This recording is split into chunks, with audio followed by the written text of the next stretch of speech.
Hey mga brods, eto na nga Justin Chua. Yung 6'6" big man na unrestricted free agent ngayon. Yes, waiting for offers nga.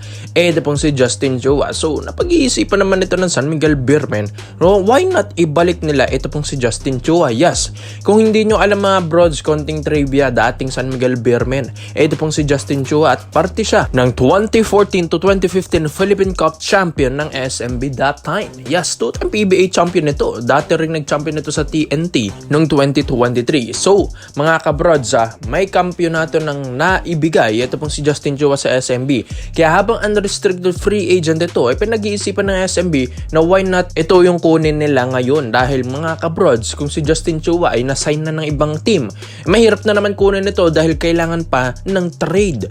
While sa unrestricted free agent, mga kabrods, ikukunin mo na lang yan. Tapos isa-sign mo na lang sa iyong koponan. Pero pinag-iisipan din ng SMB kung pwede pa siya dito sa lineup na ito. Ito po kasing skills ni Justin Chua ay parang meron ng silang Rodney Brondial dyan. Yes, meron kasing outside shooting. Maganda rin ang footwork sa ilalim. Matigas-tigas din na player. Maganda rin ang depensa sa 6'6" na height. Pero mga kabrods, ito pong si Justin Chua ay may experience na rin sa kampyonato sa SMB. At maganda dito, patuloy pa rin ang improvement na ito kada season ni Justin Chua. Ito, huli na niyang pinaglaruan yung Blackwater Bossing. Baka nga, nagkakaroon sila ng negotiation dyan na baka isa-sign ulit siya ng Blackwater.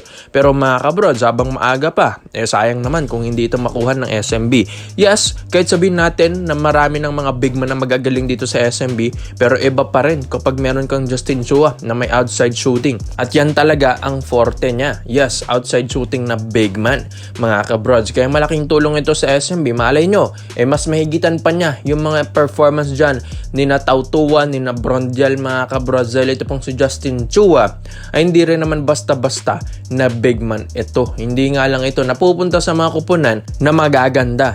Kung ito naman mapunta ng mga Ginebra or SMB, tsak talaga matunog yung pangalan nito dahil gumagawa talaga ito sa kahit anong kupunan na mapuntahan niya. Kaya dito sa SMB, magandang pwersa ito para sa kanila. Dagdag scoring na naman ito para sa SMB dahil maganda yung outside shooting, magandang footwork sa ilalim, kayang umiscore sa ilalim, kayang gumawa ng space, maganda rin yung mga cuts neto, matigas-tigas na big man, pang depensa rin at pang tulong din ito sa ilalim kina Junmar Fajardo, Brondial, Tautua at ilang mga big man dito sa SMB. Kaya maganda.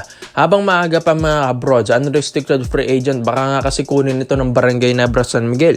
Yan kasi yung mga narurumors ngayon na ang Ginebra kailangan ng bigs ngayon dahil kulang pa nga din Norbert Torres at Sonny Estil na nakuha nila ngayon. Kaya ito sa SMB, kung gusto nilang makuha ulit, ito pong former champion na dating 2014 to 15 Philippine Cup champion na ito pong si Justin Chua, dapat kunin na nila. Baka makuha pa ng iba, mga kabrods.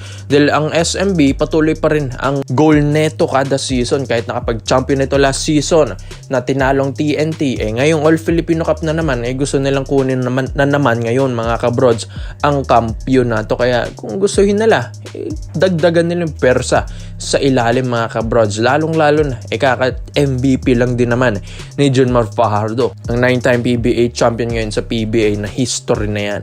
Kaya ikaw mga brods, sa tingin nyo ba ito pong si Justin Chua worth it pa bang kunin? Ito pong 6'6", 36 years old big man na ito na former champion ng SMB. Kaya ikaw mga brods, komento mo lang, opinion mo dyan at isa natin yan, mga kabrods.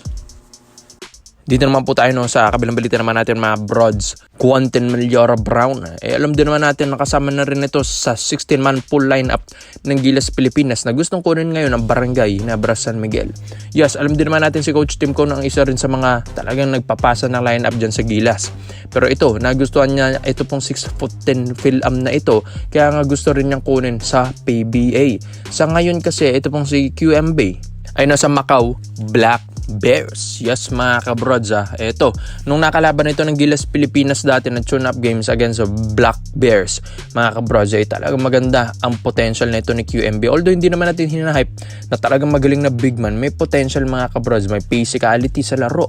Maganda rin naman ang footwork sa laro. Mabilis na 6'10", and talagang nahirapan din ito pong sina Junmar sa kanya.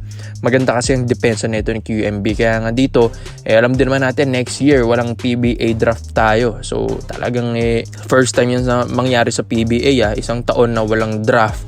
Kaya nga mga brods, baka kasi nagpupuntahan na sa ibang bansa yung mga superstar na yan. Kaya nga ito pong si QMB, ito ang gagawin ng Ginebra. Huhugutin nila itong mga brods undrafted. And papalabasin nilang undrafted ito ngayong PBA Rookie Draft 2025. Pero ito medyo mahirap yan mga kabrods. Tignan natin kung magagawan ng paraan. Ito pong si Quentin Meliora Brown. Dahil gusto nga nila talagang kunin na ito sa PBA.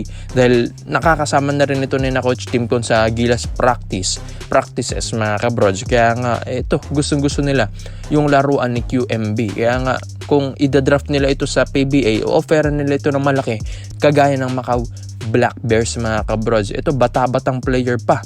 Maganda pang dedication sa Pilipinas na gustong maglaro sa atin. And ito, maganda ang attitude ng batang ito.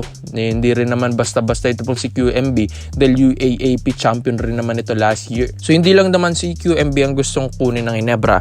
Maski ito pong si C-Stan, gusto na rin talaga nilang ibalik mga kabrods. Yes, alam ko, ilang taon na rin na gustong ibalik ng Barangay Ginebra ito pong si Stan Hardinger pero hindi nga matuloy-tuloy. Mga kabrods, bakit? Dahil ito sa Terra Firma Jeep, may kontrata pa siya dito, kailangan niyang tapusin. Pero yun nga, from retirement na rin kasi ito, pero bumalik rin naman. Mga kabrods, kailangan ibalik rin ito dito sa pool or lineup ng Terra Firma para nga ma-trade siya, para ma-release din. Dito sa Barangay Ginebra San Miguel kasi kailangan nila ng Stan Hardinger.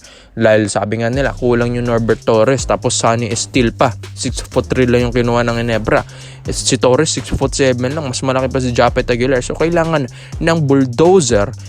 Yung kinuha kasi nilang si Isaac Go dati na pinalit para kay System, talagang pinagsisiyan nito ng Barangay Ginebra San Miguel. Talagang sorry ang Ginebra kay System dahil maling-mali yung move ng Ginebra na binitawan pa si Stan Hardinger. Kaya ito, balak nilang gustong ibalik ulit kung maliligawan nila ng maayos si Stan Hardinger sa Terra Firma Jeep. And alam din naman natin ng Terra Firma, farm team din yan. Bigyan mo lang under the table, papayag na rin yan. Kaya dito sa Barangay Ginebra San Miguel, kung meron kang Stan Hardinger na babalik mo ngayong season o ngayong All Filipino Cup 2025 na may katulong na si Japet and Norbert Torres and ito pong si Troy Rosario sa ilalim, and laking bagay na ito sa Barangay Ginebra San Miguel. Baka nga ito magkaroon pa ng kampyonato ulit. Kaya ikaw mga brods, sa tingin nyo ba itong project or itong magandang gagawin ng Barangay Ginebra San Miguel na gusto nilang kunin or hugutin ito pong si Quentin Meliora Brown ngayong season at ito pong si System ibabalik na rin nila. Kaya sa tingin nyo mga brods, ito na ba yung ikaka-champion ng Barangay Ginebra ngayong All Filipino Cup 2025? Kaya comment mo lang mo dito mga brods at isa-isa natin. Salamat po sa panonood mga brods. This is Games Basketball. Yun lang, I'm out.